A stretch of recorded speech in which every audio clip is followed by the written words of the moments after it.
ҳунарҳои мардумӣ. кулолӣ ё кулолгарӣ яке аз ҳунарҳои машҳуре, ки дар байни тоҷикон аз қадим маълуму маъруф будааст, кулолӣ мебошад. кулолӣ ҳунари воло буда, усулҳои коркарди гилро дар бар мегирад. аз аҳди бостон миёни халқи мо кулолӣ дар соҳаҳои гуногуни ҳаёт дар рӯзгори одамон кӯза, табақ, коса, пиёла, хум, танӯр, дар сохтмон хишт, кошикорӣ, муҷассамасозӣ, ҷузҳои меъморӣ, дар ҳайкалтарошию санъати ороиш истифода шудааст. аз гили махсус, хоки ширадори бо об омехтаву лагатмолу муштмолшуда тайёр кардани зарфҳои гуногунро барои таъмини эҳтиёҷоти худ одамон ҳанӯз дар ҳазорсолаҳои пеш аз милод аз худ карда буданд. махазҳои таърихӣ таъкид мекунанд, ки нахуст ба кулолӣ танҳо занон машғул мешуданд. пас аз ихтирои дастгоҳҳои кулолӣ тадриҷан ин пеша ба ихтиёри мардон гузаштааст.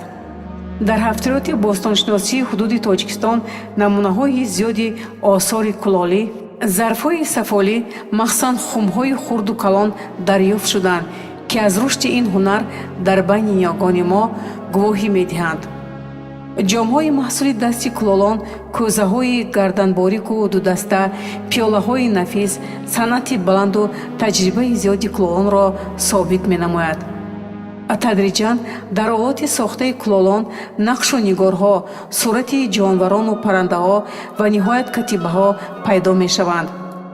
боз ҳам бозёфтҳои археологӣ гувоҳӣ медиҳанд, ки санъати кулолӣ дар соҳаи бинокорӣ, ороиши иншооти гуногун, нақшпартоӣ дар сохтмон низ истифода мешудааст.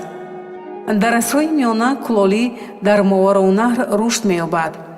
дар Самарқанд ба оро додани зарфҳои сафолӣ таваҷҷӯҳи зиёд доштанд. инҷо чунин зарфҳо бо сурбу қалагӣ, рангҳои сабзу кабуд, қаҳвагӣ пардоз меёфтанд.